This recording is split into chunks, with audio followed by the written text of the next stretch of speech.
Good evening, ladies and gentlemen. We welcome you to the Economic Forum here at Wakia TV. But before we commence, we offer you the greetings of peace, and we say to you all, Assalamu alaikum, which only means in English, peace be unto you.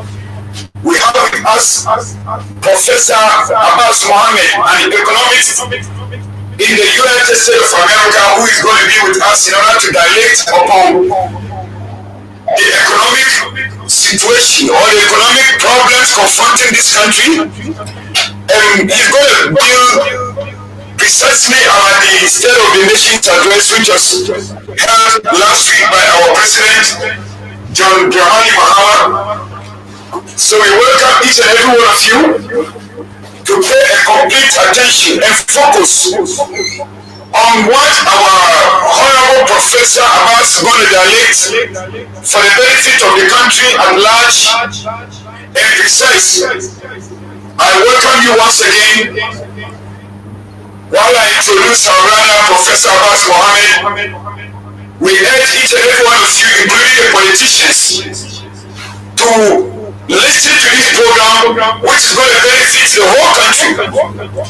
So without much ado, we invite our professor to take over from me and direct upon the program, the State of the Nation's address, which was held by our president last week, and to talk about the economic condition of this country.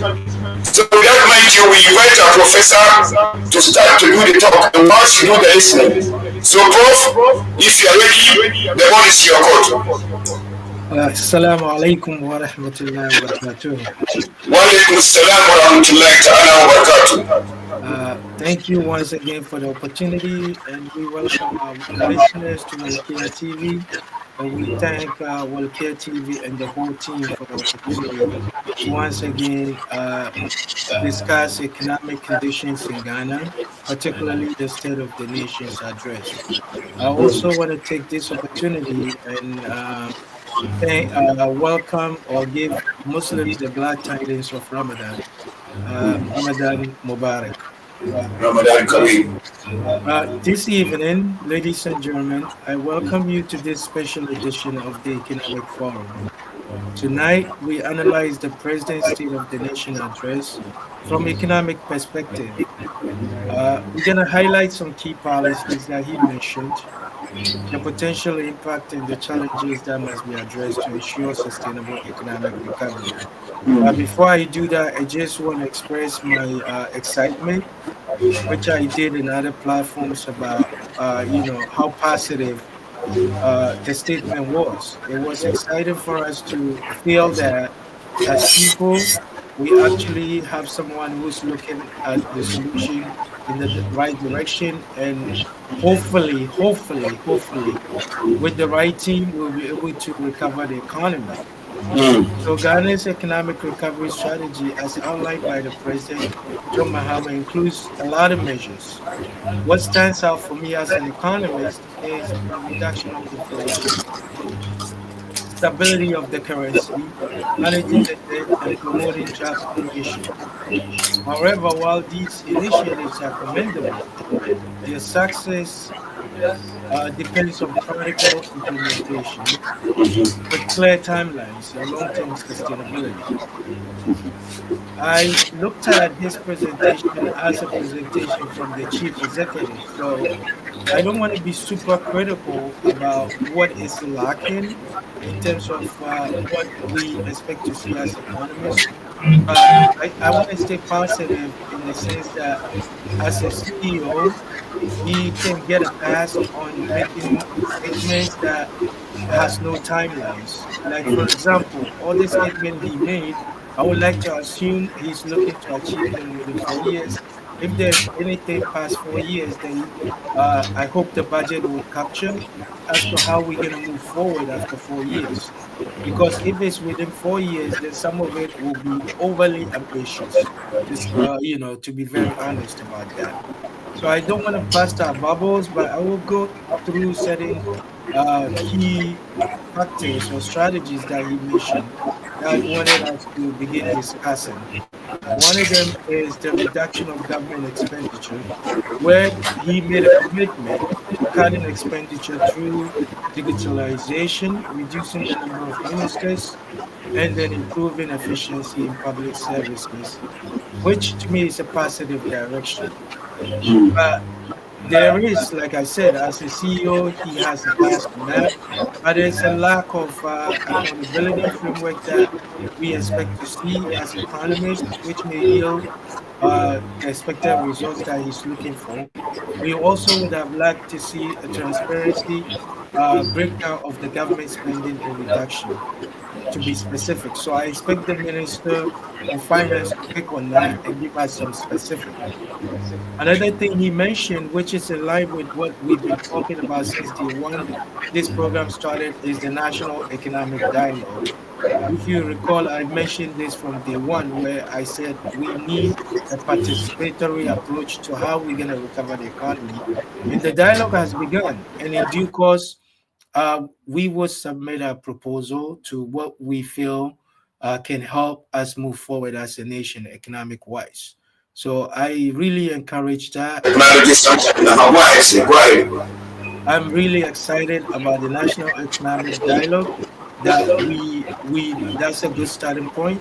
That everyone will get involved, everyone will participate. So I encourage all our listeners, Ghanaians, everywhere you are, to actually participate in this economic dialogue. Yes, sir. Go ahead, sir.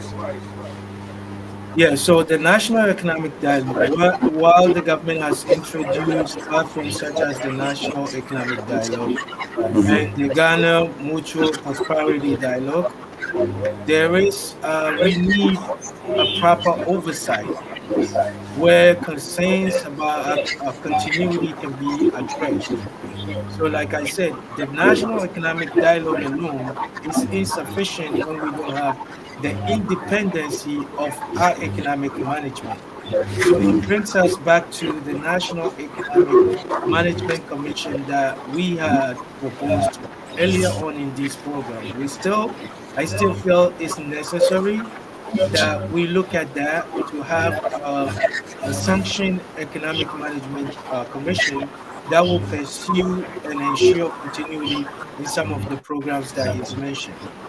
In managing our public debt, another one was mentioned, which is the ECG and the Cocoa Board, including the Gold Board, contributing to how we're going to manage our debt in terms of the exchange programs. He also mentioned the inflation and stabilizing the currency, but with uncertainty around it.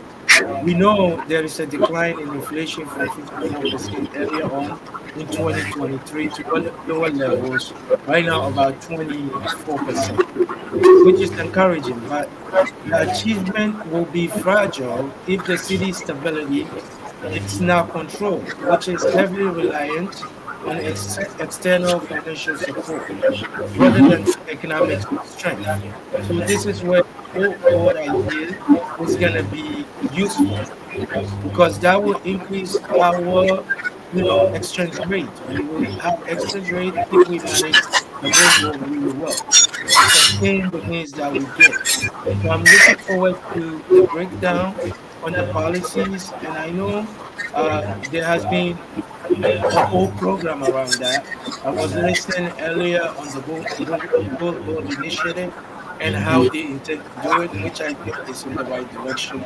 So it's a lot of excitement that this administration have, and I'm looking forward to hearing more on how we're going to pull all of these off. And then he also mentioned the reforming the energy sector, where the government plans to reduce system losses with technology and eliminate legacy debt, which is commendable. The energy sector, remains inefficient, and past debt continue to burden new initiatives. So we would need a more structured approach, including a detailed roadmap for financial recovery in the energy sector, which is necessary to prevent recurring financial distress. He also mentioned revamping the agricultural sector, all right, which is key. This will do two things for us: reducing the inflation and also bringing necessary revenue for the cocoa sector as well. So if we can have food security, you all know what's happening in Burkina Faso, where Yeah. they capped exportation of grain, and this is going to have a toll on the prices of goods that we consume in Ghana. So until we find our own way of, improving agriculture, and I know there is an enormous plan under the manifesto of how this is going to be happening. So as it stands right now, we are just seriously excited. We're hoping that these things can be pulled off. You mentioned another important factor is stabilizing the financial sector, where the domestic booster stimulus programs has a severe impact on the financial institution. And while the government has introduced liquidity support for banks, confidence in the sector remains fragile. But the good thing is he started working on the treasury bills as well. So the government is working on all fronts from what I'm reading, they're seeing, but we will need some clarity on certain things in terms of timelines and frameworks. And then that will restore the investor confidence.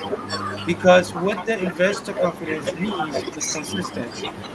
So the government, in introducing tax reform and investor incentives to attract foreign direct investment, must also ensure that the policies are consistent and that past economic instability that has made investors cautious will be eliminated, which means we will need stable policies and reducing bureaucratic hurdles uh, in attracting sustained investment. The most important thing to cap it all was the job creation and economic growth that he mentioned. All right. A million job was proposed. 1 million job was proposed. If they're able to pull it off, like I said, there's no timeline. So I'm not thinking we can do this in 4 years. If we're gonna do this in 4 years and we're able to achieve a 4 year 1 million job uh, growth in the economy, that alone will reduce our inflation, our unemployment by some 6%, because unemployment stands at 2 million. So taking 1 million out will bring our unemployment to like 6%, which will be amazing number for anyone to actually dream of in Ghana. So again, like I said, it's exciting times, but I remain cautious in assuming that we're gonna be able to pull all of these in 4 years, because the key to the success of this is the continuity. So I still see the need for National Economic Management Commission that will manage all of these things in ensuring that we can achieve this.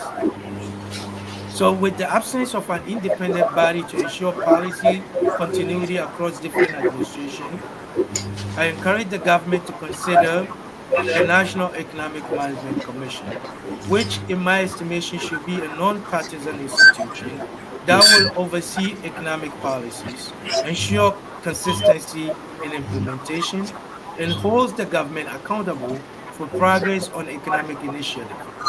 Because such a commission will provide long-term economic stability beyond political cycles and prevent abrupt policy reversals. So what I'm finally proposing is a 25-year economic blueprint, medium to long term. So the economic recovery depends on not on well-crafted policies, but also on effective implementation. Does he have the team? Can we implement? What are the timelines? How many phases are we anticipating to have in the blueprint? So I will wait for the budget to be read. Hopefully, we will have some document that gives us clarity on this and accountability with it.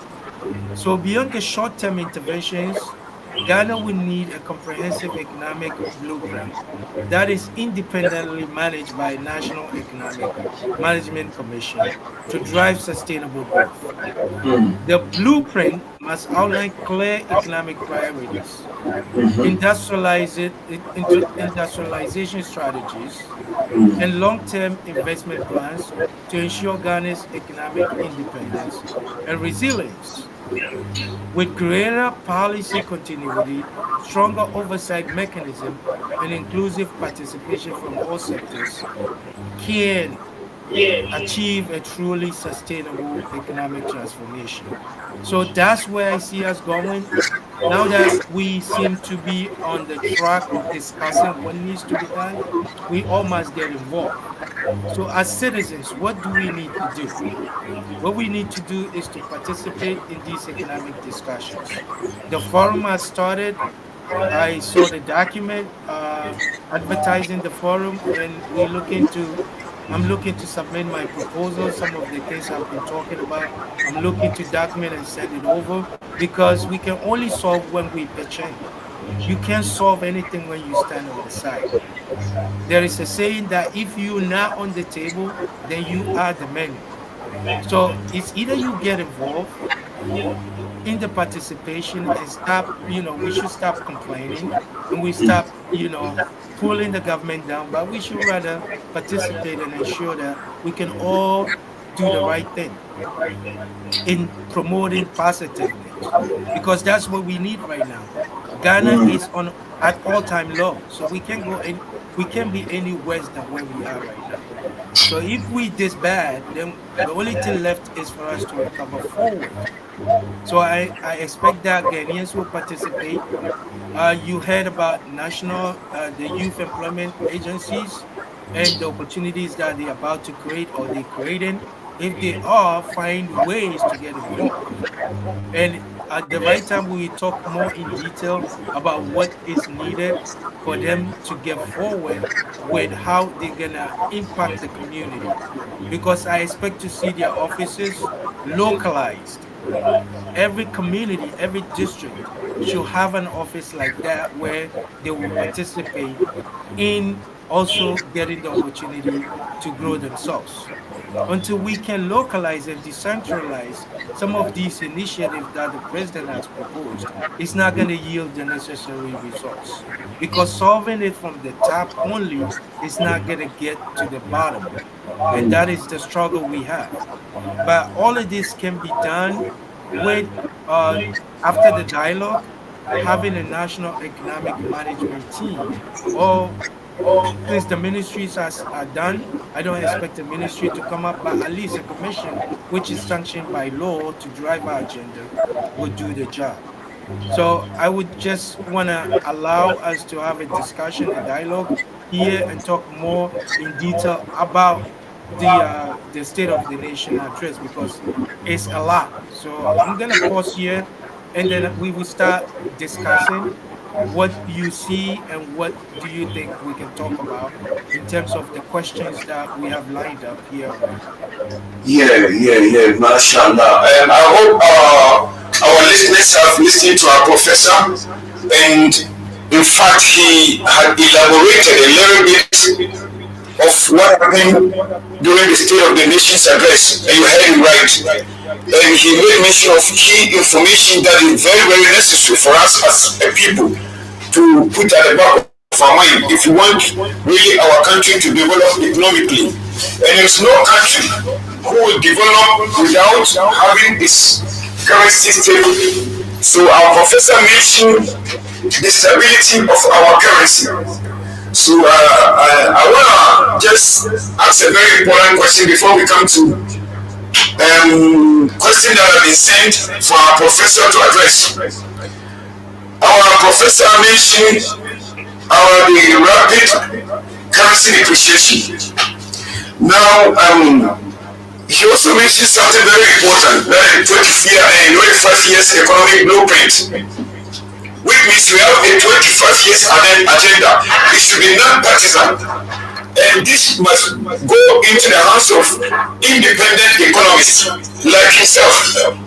That's why I said it is necessary to have a brother like this to be part of the government in terms of economic strategy, because you can testify to what I'm saying, that our professor is well equipped when it comes to economic.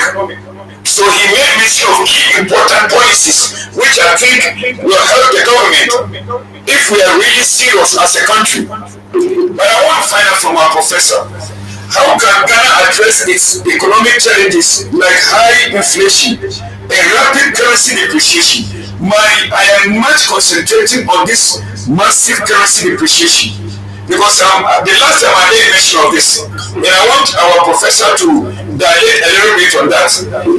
If our currency can go up and down because of the dollar, anytime the dollar rises, you can see that every aspect of the economy will also rise. Everything that is being sold in the market will go up.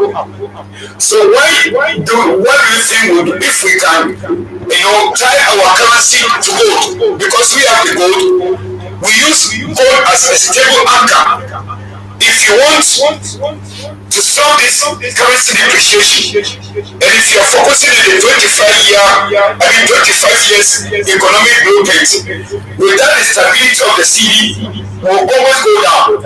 But if our city is stable, meaning if we can use our gold to stable our economy, we can use the gold to make as a stable anchor for our currency. I think the 25 years economic blueprint will be reality. So I want our professor to address this. How can Ghana address its microeconomic challenges like high inflation, rapid currency depreciation, and mounting public debt to create more stable economic environment? All right. Professor, Currency depreciation and you tying it to gold. So that's I right. think that's the vision for the gold board. If you look at what they're thinking about gold board and listening to Sami Jenfi earlier on, it looks like the policy which is structured for gold board is to have effect on how we stabilize our currency, which is in the right direction because that's where we need to be. The way we running the mineral, which is the gold right now, it's not allowing us to be able to be competitive in terms of the advantage that we get from it. Even without processing gold as it is, gold board as it stands right now is proposed to achieve the stabilization of the currency by increasing the reserves that we get. So the gold board is supposed to harness all the sources of gold and be able to market the gold at competitive pricing or premium prices that they wanted to achieve for selling golds abroad. Because as it stands right now, we're not even selling in all the markets where we can get the most, reserving prices on the gold. So if we pursue that agenda on the gold board initiative, what that's going to do is to allow us be able to compete competitively rather than selling at cheap prices. We're going to sell at premium prices. And what would that do? That will bring the foreign currency we need to import goods and services. So that's how that can tie to the reduction, the improvement of the value of currency. Because the value of the currency that we have in Ghana is because of our increasing demand for dollars.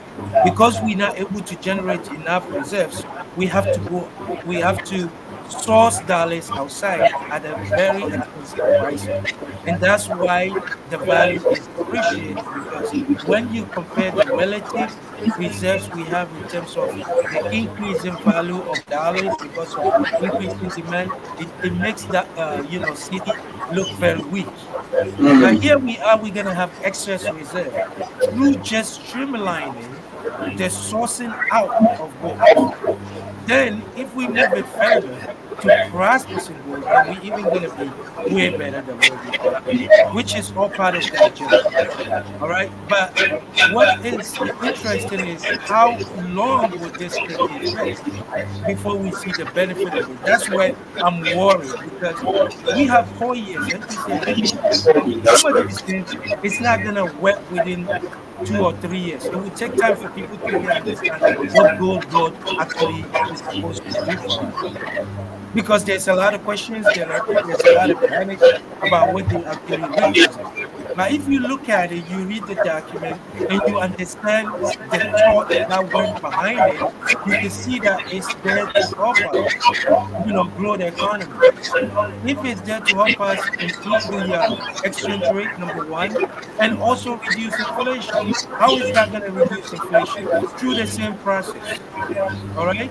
We are not going to be dependent on the dollars that is going to increase in demand because of lack of dollars in the country. With reserves, we will demand less dollars outside, which means we have the money in our hands to increase, importation. If we have to import, we have the dollars. That's number one. Number two, we also have to pursue the agricultural initiative to reduce inflation, which is what the president said. There is poultry initiative in it. There is also agricultural industrialization, and then a whole lot of support initiatives that he mentioned during the presentation that's going to help farming. So he wants to make farming attractive. Agro-business all incorporated in the process. That's going to reduce our demand for foreign goods, especially around the food that we eat. Because, like I said the last time, it's a cost push inflation. If it's a cost push inflation, then if we're able to manage the cost of goods, which means we produce direct to the market or we produce and process, then that will reduce our dependence on dollars in order to import. That will reduce our inflation. So it's a whole lot of ecosystem of policies and initiatives that must be done. That's why you need a team, because the policies, as it's stated right now, it looks like it's going to be the Ministry of Finance, looking at this, or maybe the economic team that we have. But the question is, when the economic team is said and done with this administration, who's going to look it over after this administration is done? Because some of these policies, I don't expect them to be like achieved within 4 years. We might start the policy, but we won't see the impact or the initiative until after some time. So it might be after the president's time that we probably will feel the effect of some of these policies. But the question is, are we going to revert to a different set of systems? Because he's doing all this work to set us on the path for growth. But when he leaves office, who's going to ensure that some of the good things that are here are going to be sustainable? That's my problem right now. It's not so much about the policy.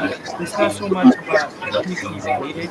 It's so much about when he leaves office, who's going to oversee that an agenda that we started. Because if you think about it, he's going to pursue infrastructure.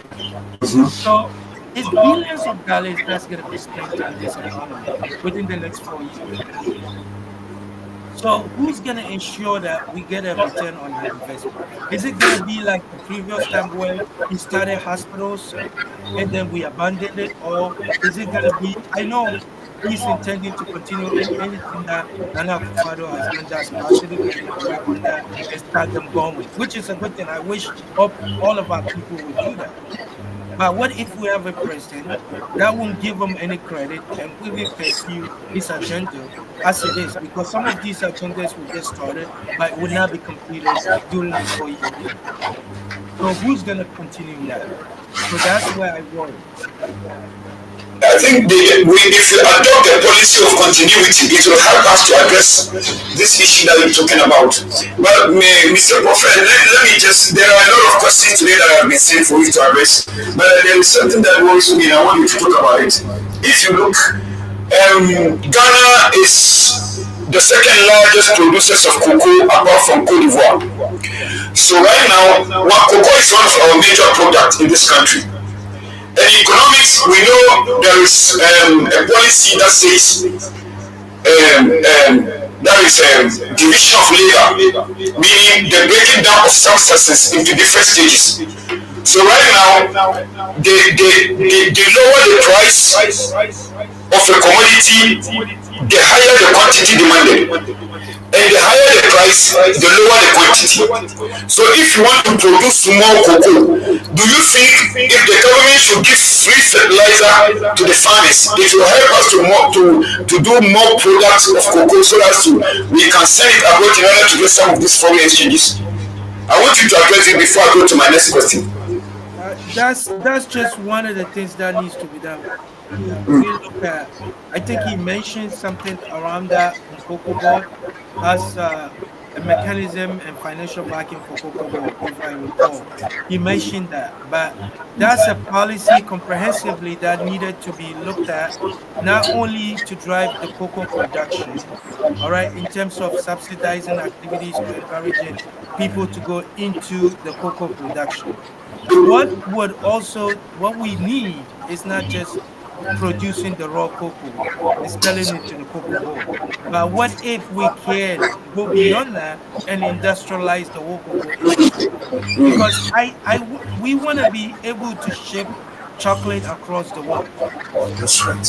Why do I go to a store in America and I see a product that they categorically say the cocoa is from Ghana, but the chocolate was made somewhere else? And they acknowledge, they advertise sometimes with Ghana map to show that it was original. That's But right. the product was not done in Ghana. And that's where I get baffled. What are we doing? Why can't we establish this industry to process the whole thing so we can ship it and sell it at the price we want? That's And that way, right. Cocoa Board will be able to give them fair market prices. That's right. That's And right. the farmers will receive what they deserve. Because if we're able to sell the cocoa at the final value price, then it comes back to the farmer who produced the cocoa. But right now, they're being undersold because they have to sell it as a good that most likely will be perishable if we don't get rid of it in time. All right. So the raw product is not going to cut it. Selling the beans is not going to do it. Let's process the beans. At least half of the beans should be processable to start with. That's why I said we need a medium to long term plan. By when do we want to be producing final product of all the agricultural products we produce, and even the minerals? By when do we think we're going to have a gold soup in Takoradi or any of these places? By when do we think we're going to have a cocoa manufacturing company more than one? Right now, we have maybe few ones, but we could do better. So the farmers can get the reward on their hard work because we call in the shots at that time. All right. So that is what we need to do for most of the agriculture that we produce. If you had what this guy is doing in Burkina, he's Yeah. producing silos to keep That's all the right. production of grains that he have. That's right. So he's controlling the narrative. And if That's you right. look around the world, everybody is doing the same thing. And that's why I'm encouraging Ghanaians to participate. Everybody is nationalizing their industry Exactly. all around the world. It's going on in Europe. Everybody's looking within to see where they can nationalize their effort to take advantage of, the resources they have. And we should also do the same. That's right. So it's time for everyone to get involved, and then let's put our heads together and come up with a blueprint, a plan for the next 25 years. What is that going to look like? This is the beginning of the conversation. The president has given us the platform. He has opened up a dialogue. Let's get involved. Mashallah. Prof, I have a lot of questions, but let me just give the opportunity to the question that has been sent for you to address. But let me just ask this so that we have some 5 minutes. We have 5 minutes for us to dilate upon the question that has been sent from outside. And I just want you to address this. Though I wanted to say something based on what you said just now. You know, Burkina Faso are now, in those days, they used to sell their raw tomato outside the country for it to be produced for it to be processed and add value. But right now they have, institutionalized the industry, so they manufacture their own products made of tomato. They use $12 million to establish the company that produce tomato sauces. We did it before during the days of Kwame Nkrumah. We used to assemble ties, even radios, a lot of items. But because of this change of government, military intervention in our policies, we have to draw back. Right now we are trying to come back to our former glory. So this thing that you are saying is exactly what has started in this country. We can no longer be the suppliers of raw materials to the companies in Europe and America. We have to put value to our product. Like you said, cocoa being sold and being made into chocolate and being sold in the supermarkets in America. And even advertising that the product is good because the raw material came from Ghana. We have to reset our mind into thinking that we have to put value into our products. That I agree with you. I agree with you 100%. But I want to find out from you, sir, in revitalizing key industries such as petroleum and manufacturing, what role should government initiatives and private sector partnership play? Private sector partnership, what role do they play? PPP, private public partnership, is something, public private partnership, whatever you call it, is something that is needed for every economy as you grow from what we call public driven economy to the PPP economy. So if you want that, what it does is it allows private initiative partners to come in and get the support that they need, because we know when the private sector manages something like the one you're talking about, we spent the same amount of money that Burkina used to establish the processing centers. $12 million that you mentioned was used to do tomato processing companies in Burkina Faso. That's right. All right. So that tells you that when we are financially disciplined, we can do so much. So such an initiative can be a private initiative with the public. The public, instead of funding everything and doing everything by themselves, can put the funds in the financial sector, but vet for a public partner that knows what they're doing to actually source those funds and pursue this initiative. So everything we're going to do doesn't need necessarily to be done by the government. The government needs to establish institutions and structures necessary for private sector to thrive. That's the only way we will grow. And that's actually associating, these characteristics is associated with developed countries. Like if you come to the US, for example, that's, we would say US is way advanced, but you can hardly see such an initiative, any of these initiative we're talking about, whether infrastructure, anything you can think of, is in the private hands, but it's government funded. All right, so we can take that approach. The PPP approach is the approach for us to get the benefits of our investment, because it's not everything that the government is good at. All right, the public sector is not always good at certain things. So we have to slowly be able to make money available for private sector to bid on these initiatives and actually support them with the funding in the form of loan for them to be able to pursue, because what we need is stronger management. If they have the competence, they have the knowledge, and they have the people to execute on the program, then let them be the ones to do it. The government cannot be running everything. It doesn't work like that. That's right. All right. So private sector is the key. And that's why we need to stabilize the financial industry to allow the private sector to come in. Investors, diaspora, how many opportunities are we giving them? Can we clean up some of the bureaucracies in the system? All right, in terms of establishing a business, how they're gonna get going, all of these things. And we have money in Africa. We have Mm-hmm. people who are Ghanaians that will come and participate in our process. If we Mm. establish institutions that are clean, that are structured, systems that are well defined, so the person knows exactly that if I invest $1 million, I'm gonna get my reward of return on investment without any headaches, any haircut on my investment. All of these things are destabilizing factors into the economy, and it doesn't breed confidence because you need investor confidence in any economy. Everything we're talking about is going to improve on the investor outlook. People from outside will see what is it that we're doing that looks good for us to attract foreign investment, whether from diaspora, whether from the local African community, or even from Ghana. People that want to work with the government, we have to be honest to make sure that the government meets its obligation in terms of funding the contract where it needs to. Then he should also have accountability structure of implementation that failed and how we're going to recover our investment in those projects.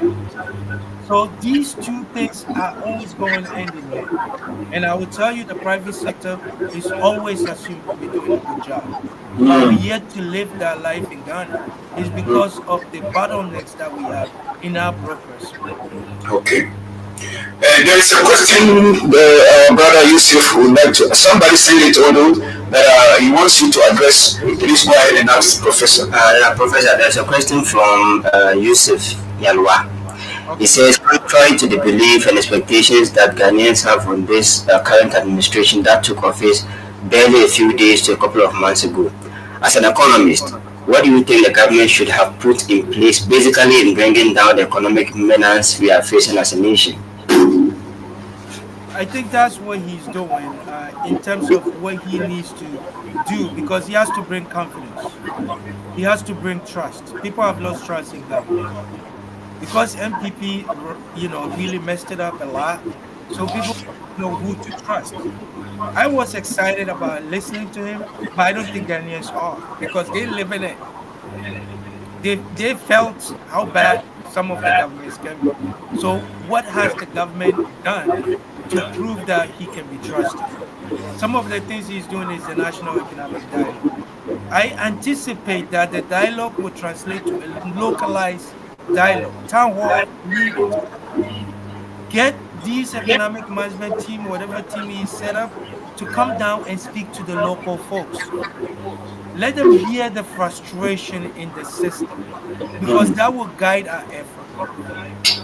Come and listen to the people that are feeling the pinch. Don't sit in Accra and have a dialogue on a computer in a digitalized world. Everybody likes to jump on a computer and throw a fly here and there and say we're doing a dialogue and we're collecting ideas. Come down and talk to the people. That tells them that you care, that you want to Yeah. do something about the situation. All right? Collate the ideas. Go back, design, rephrase your policies. All right? Redo your policies if you have to and clean it up and tell people this is what we worked out with. Talking to you, this is where we're going to go. This is our plan for the next 5 years. This is our plan for the next 10 years. And see what? We're going to get started. All right, we get started, and this is where we are. That's how he will win the support of Ghanaians in the political system. Right now, like I said, we voted out of frustration. Let's not get that wrong. That's All right. right. There are a few questions from Accra, and I want our brother Yusuf to ask you the first one. Professor, we have lost your sound. Can you check for us? Okay. Yeah, okay, it's clear now. It's clear now. Okay. Good. Yeah, there's a question from someone from Nima. He Hmm. says, "What are the?" He's talking about those are the rural areas. He says, "What are the measures that the government can put in place to ensure that the policy of the economy would have a positive impact on his grandmother in the rural areas?" That's a very good question. I like that because that's actually where I want our focus to be. All right. It's easy for us to sit in the city and see all these fancy initiatives being thrown around. and reading the news and then seeing it on the internet and stuff like that. How many people are connected to the internet or social media? This is a question we ask in Ghana, right? How many people have internet? How many people can afford data to put on their phones and look at all these things we're saying? But guess what? The people in the village don't even know we're doing anything here. So that's why we have to decentralize the effort. That's why I was saying the youth employment programs needs to be decentralized up to the district level. Worst case scenario, every person in the rural area knows their district office, district assembly office. Maybe it would take them a whole trip of cars to get there, but at least they know where to get the government at the district level. So can we have a plan in place where these programs can go all the way down to the district level? If we can do that and be able to have an impact at the district level, then someone's grandma will be able to get the benefit of it. All right. So these are where we need to be. All right. And then when it comes to agriculture, the rural areas are where the agriculture is. So they have to see that the government is doing something about it. They want to see that their roads are being built. They want to see that we electrify in these areas that they live. They want to see that people are encouraged to have an economic dialogue. In the village, you come into the district or community center and have a word with the governor. Go there, talk to your people. You did that during elections. Now don't leave them hanging. We went to all the villages when we were campaigning to win elections. So why are we going to leave them now and stay in Accra or Kumasi and just push policies? It That's will not right. be effective. We have to meet them where they are. And they're in the villages. So get there and talk to them and That's bring right. the programs where they feel it. Let them see the roads being done.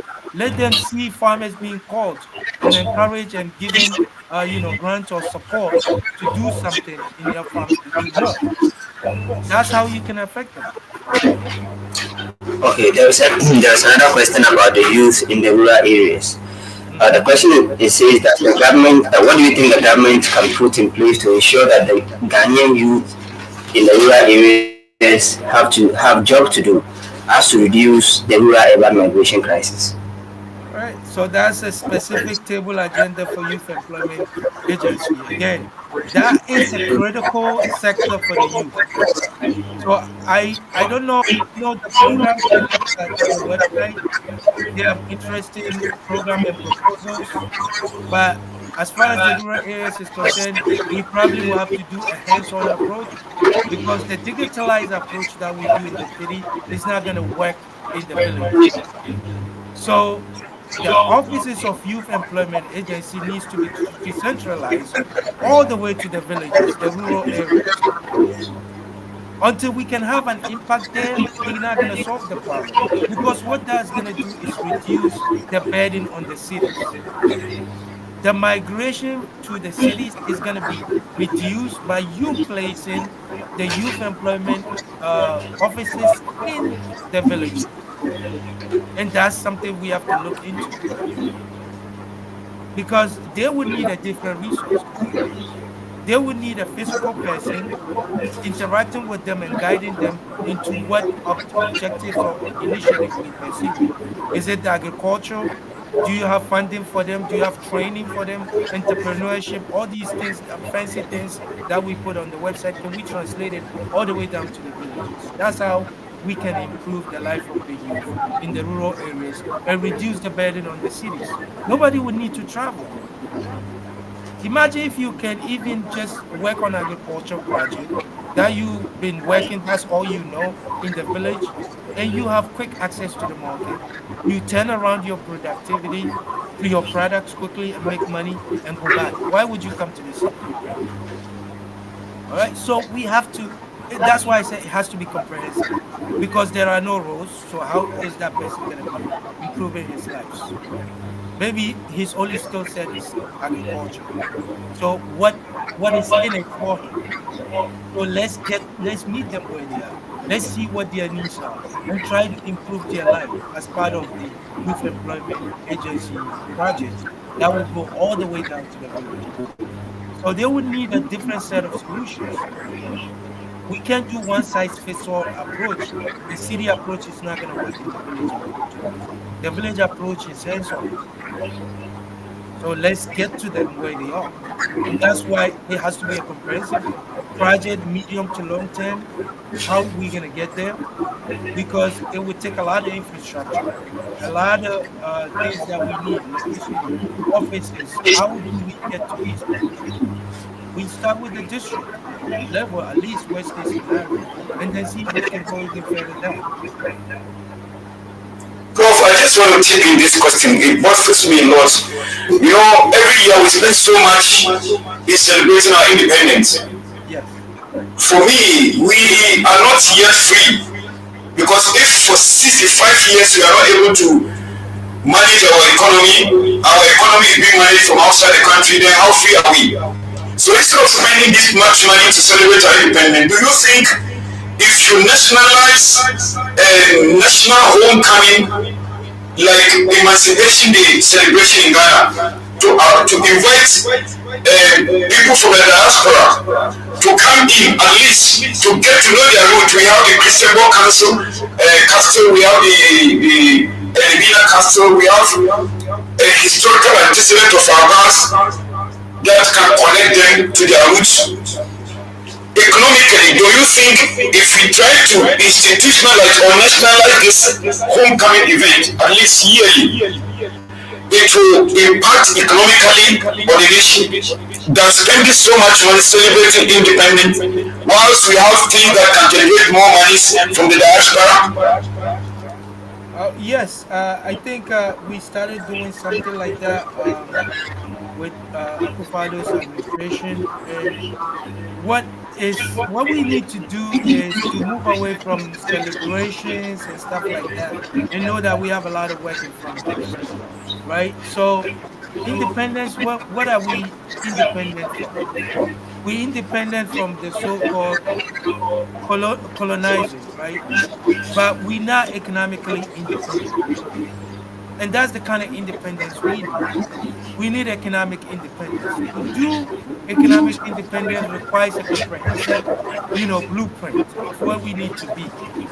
So in the process, once you have a vision, you have a plan set in place for such, a long-term, say, approach, 25 to 50 years approach. Then when you invite diaspora or you have the Pan-African, celebration, then you're able to show people what a black man can do. But right now, the people outside in the diaspora see Africa as a failed continent. And we haven't given them any promise other than frustration. So if we want to celebrate, let's celebrate the fact that we've woken up and that we have a plan in place to recover our identity, our independence, and that we're not under the shackles of any of these institutions or any colonist masters. How we going to do that is when we come together. We have a well-developed plan that will encourage the celebration with this community that is outside. Because this community is hungry. They need alternative. Americans are frustrated. They need to know Africa is ready. But the Africa that is here is not ready for them. Okay? So they need somewhere to go. And Ghana seems to be always in discussion. Every time, somebody here talks about going to Africa, they mention Ghana number one. I don't know why we still have that title of we got it, but we know that we have a lot of problems. But for some reason, people trust Ghana to be the one to lead this initiative. That's why we have to take advantage of where we are today. The fact that our image outside is still good, diasporan community is looking to Ghana to be the source or the pipeline to Africa and the future of Africa. So if we have this image, if we can leverage that image, have an agenda, put on the wall billboards all across the cities and towns and villages that this is what Ghana is going to look like in 25 years, then do the celebration. Let people believe when they come to visit Ghana, this is where Ghana is going, mm, and see if your investment won't come easy. You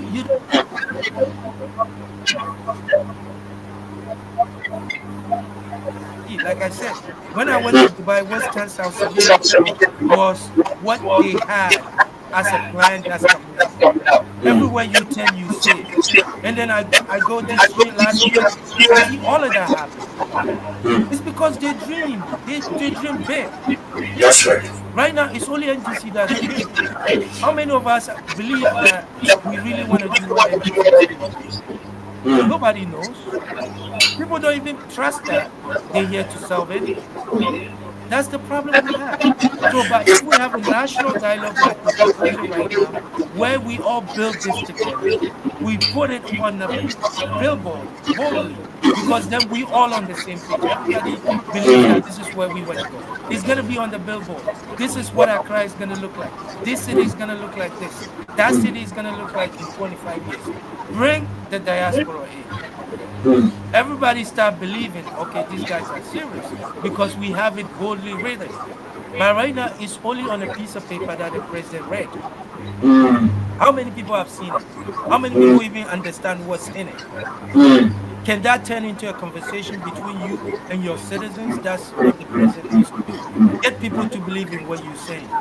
I really, If we really get believe people to believe, then we can achieve something. I'm now beginning to enjoy the conversation. I wish it would not end, but unfortunately, I would like to use some few minutes for you to talk to our people in the outer dialect like we used to do every week. But this, I want to chip in this quickly, Prof. Mhm. Let's come to talents. Consider, look at Brazil. Brazil use what they have and market themselves to the world, and it has significantly improved the economy of Brazil. They use football. That's their gift, that's their talent.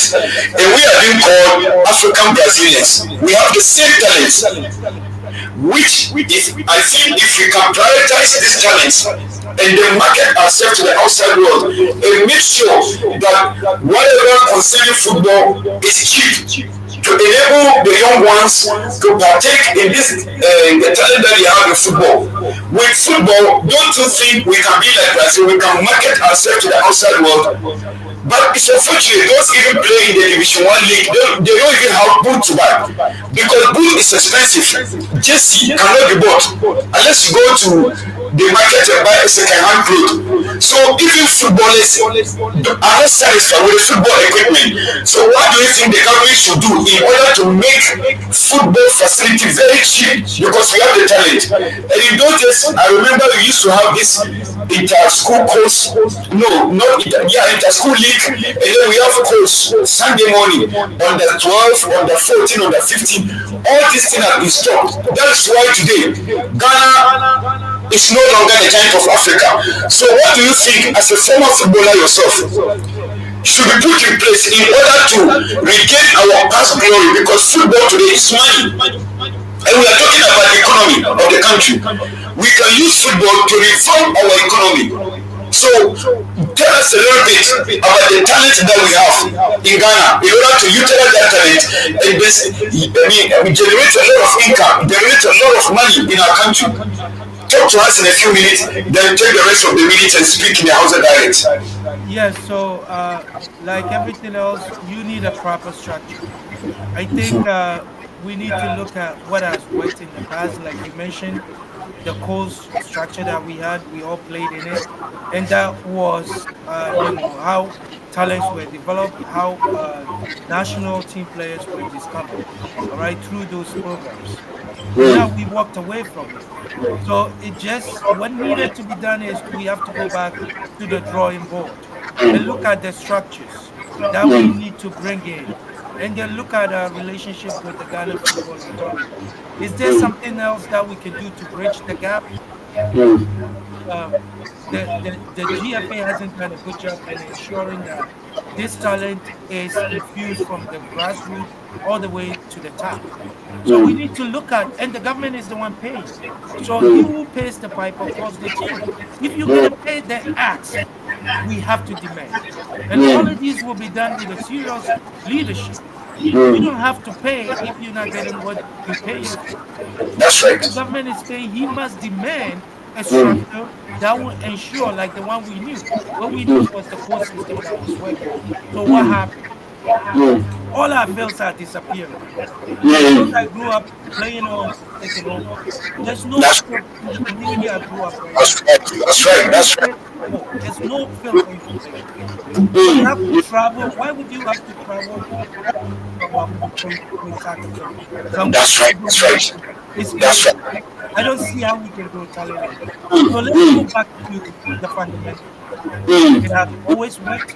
We can copy models that has worked like Germany models, Brazilian models. But when we Mm. talk like economics or any kind of development, everybody has been there before. Mm. Example are you going to take and grow yourself? When Germany decided to fix the youth development program in soccer, they came and won the World Cup. It's that simple. That's right. You have a pipeline of development. With Mm. the structure as it is, it's a failure. But Mm. until you have a bold government that's going to say, I don't like this strategy with TFA, I want something better. Go figure Mm. it out and bring together and work. So when we pay, we get what we pay for. Mm. Mm. Mashallah, mashallah. You know, the president spoke extensively of sports during his Sunnah address. And that's why I raised this issue now, and you address it in a much more intellectual understanding. But I want you to just take a few minutes and talk to our people, our mothers in the Zongos. Talk to them in your Osa dialect. Let them know that we need their prayer. We need their prayer. Maybe they don't understand all this time we are talking about. Maybe they might think even you are from America or England. No, talk to them in their language, in their outer dialect to know this is your son. And we need their prayers because these are the type of people we need in our country to help us in order for us to stop making this, death journey on the road to Europe through the desert. We want our country to be good so that we stay and build the country together. But if the economy is necessary, it will force us to leave. Right now, almost 25% of Ghanaians are outside the country. So if our country is stabilized, if our country is economically sound, nobody would like to go anywhere. You like to stay in your country, build your country, and then benefit from it. So my brother, talk to our people in the outside dialect. Let them know what we've talked about. Summarize it briefly so that they know you are their son. Please do that for me. In a very short time, we have over 1 hour time, but at least our team will give us some 3 minutes to do that. Please go ahead. Assalamu alaikum wa rahmatullahi wa barakatuh. Barkanmu da yau, sannunmu da yau muna yi ma Allah godiya sannan kuma ina muku barka da azumi. Allah iya mana Allah sa mu dace. So abin da Amin. muka tattauna ciki ne ababa da yawa amma abin da ya yi muhimmanci ne shine abin da president ya dauko na wajen daukan shawarwakin abin nan ci gaban kasan. So fata nike yi mun samu wannan dama cikin unguwanninmu su zo mu tattauna da su. In sun zo a ɗauko nike yi kaka ce kai MPP ne ko NDC ne. MPP NDC kowa ya arci wajen ya je ya ba da nashi damuwa ka gaya ma damuwanka kawai ma ya wadatar kuma baka da wani solution da zaka bayar. Je ka gaya da shugabancinku abin da ke damunka inda ke ma ciwo ka gaya. Yara ne ba mu da aiki mu fadi wani aiki muke nema wani abu muke so kai irin wa'annan shawarar suke son su dauko. To in dai ko haka ne ya kamata mu kuma lokaci ya kai dama ya zo mu sa kanmu saboda mu samu ci gaban garin. Dan garin da mun san halin da muka samu kanmu dai mu yi da juna gaskiya mun san ba mu cikin hali na wanda ke da daɗi shi dai damuwa. To in dai ko Now, haka ne dama ya zo shugaba ya ce zai kawo dama kowa ya sa albarkacin bakin shi mu harci wajen ya so mu mammasa mu ma mu fadi namu saboda mu samu ci gaban mu duka da fatan mun dace muka kuma yi dai wasu maganganu lokaci ya kai za mu komo mu tattauna kan wa'annan To ina to fatan a huta lafiya, barkanmu da masha Allah mun gode professor, mun gode Allah ya saka da alkhairi. To jama'a ina jin kunci da kunninku, wannan danmu ne nan zango aka haife shi gidan sarki Ali mai rasuwa, danmu ne don Allah iyayenmu ku taimaka mana da addu'a. Wannan bawan Allah ya taimake mu, mu ma muna da namu wanda Allah ya bashi ilimi, yanzu aka shi professor ne a garin America, kuma in America kasar da ta fi kowa a duniyar nan ta ga amfanin wannan bawan Allah, to ina ga mu inda fito. To shi sa muna da wani bukata, muna neman taimakon ku na addu'a. Ubangijin Allah abinda muka sa a gaban mu yi da wannan bawan Allah, ubangijin Allah ya asha addu'a mu nemi wata rana ma ya zo ya taimaka ma kasar, saboda ilimi shi ke tafiyar da kasa, kuma Allah ya bashi. Shi sa bukatan addu'a muke nema daga gare ku albarkacin wannan wata na Ramadana, ku taimaka mana da addu'a. Wato inda muka ci mu guri shine mu zo mu taimaka ma gwamnatin kasar mu ta gyaru, ƴaƴanmu da muke aifa su samu aikin yi, su samu maslaha. Abin da muke bukata da ku kenan, dan Allah iyayen mu ku taimaka mana. Dan mu ne wannan yaro, dan mu ne, ba wani wuri ya fito ba, dan mu ne. Kun ji yayi Hausa, sai sanya na bari yayi Hausa don ku san wannan dan ku ne. Shi yasa jama'a Allah ya karbi azumin da muka yi, ubangiji Allah ya taimaka mana baki daya. Burin da muke da shi ubangiji Allah ya cika mana niyoyi mu na alkhairi. Those of you who don't understand the Hausa dialect, I allow our brother to speak in the Hausa dialect because he's from the Hausa community. To encourage the youth, go into education. You can be even better than him. Time has changed. Make sure you invest in your children's education. It's very important. If a brother can reach that high, that the rest of your son can even go higher. But if you don't invest, you cannot sow what you did not reap. You cannot reap what you did not sow. So brothers and sisters, you've heard the voice of our brother. Whether you are Muslim or not, we want you to pray for us. Our brother very soon will be coming down to Ghana to help the government. That's our vision. Our sin is quality, so we are trying our best to let our brother support, assist the government of financial, economic issues, so that the country will be stabilized economically. So we need your prayer, we need your support, and inshallah next week around the same time, 6 to 7, we are going to come back and enjoy the conversation. I don't even want him to stop, but time is running. There is nothing we can do about it. Time has even passed.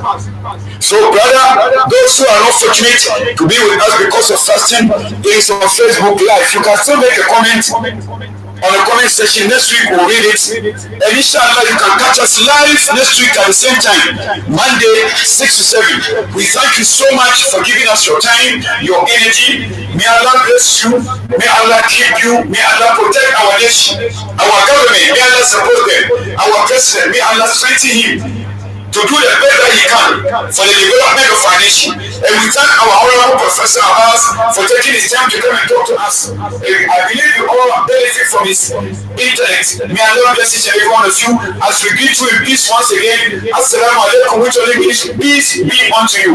My name is Sheikh ABDULLAH. I have with us our technician Yusuf and our lady Ilham. And on behalf of the board members of the Wakia TV, we offer you once again peace. Till we see you next week. Bye bye. Have a good time.